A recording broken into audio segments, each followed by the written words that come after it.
But ఇక్కడ we had that comfort and ఇప్పుడు నేను అట్లీస్ట్ చెప్తే కొంచెం ఇన్పుట్స్ తీసుకుంటారు, what they can understand.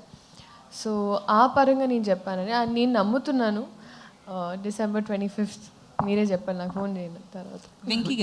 Naveen గారు అంటే నేను అంటే పుష్ప గురించి ఏం అడగట్లేదు, పుష్ప డీటెయిల్స్ ఆ డిస్ప్యూట్లు అవన్నీ అక్కర్లేదు, కానీ ఒక్కటే చెప్పండి, ఆ రన్ టైం మీద ఎక్కువగా వినిపిస్తుంది 3 గంటల 20 నిమిషాలు అని చెప్పి, అది కరెక్టా కాదా? అంతే, అంతకన్నా ఏం అక్కర్లేదు. ఏం ఇబ్బంది లేదండి.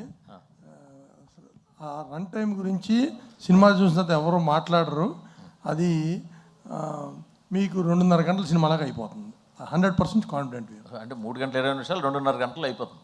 అంటే అది ఎక్కడ మీకు అదే బోర్ కొడతాం కానీ ఏమి ఉండదు. అంతే, ఓకే, అది కానీ ఒక్కర్లేదు. వెంకీ గారు,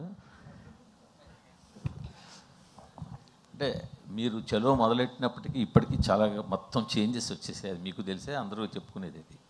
బట్ మీరు మాత్రం ఒక ప్యాటర్న్లోనే వెళ్తున్నారు. సో ఇప్పుడు ఆ ప్యాటర్న్లోనే ఈ సినిమా తీస్తున్నారు.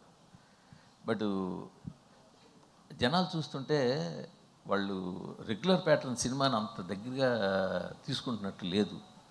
కంటిన్యూ వస్తున్న సినిమాలు, ఈ మధ్యకాలంలో వస్తున్న సినిమాలు అన్నీ చూస్తుంటే రెగ్యులర్ ప్యాటర్న్ సినిమాలని అంత యాక్సెప్ట్ చేసినట్టు కనిపించట్లేదు. సో మీ ధైర్యం ఏంటి ఈ సినిమా మీద? సో ఫస్ట్ ఆఫ్ ఆల్ మీరు అంటే సినిమా నుంచి ఇంకా మేమేం కంటెంట్ బయటకు వెళ్ళదండి. రేపు మీరు సినిమా చూసిన తర్వాత మీరు రెగ్యులర్ ప్యాటర్న్ అనుకుంటే డెఫినెట్గా నా నెంబర్ మీ దగ్గర ఉంది. లేదు, నేను స్క్రీన్ ప్లే వైజ్ చాలా ఎగ్జైటెడ్గా ఉన్నానండి సినిమా. అసలు స్క్రీన్ ప్లే వైజ్ చాలా ఎగ్జైటెడ్గా ఉన్నాను. అండ్ నేను బిలీవ్ చేసేది ఏంటంటే డెఫినెట్గా ప్రెడిక్టబుల్గా ఉండదు అండ్ రెగ్యులర్గా అసలు ఉండదండి. శ్రీలీల గారు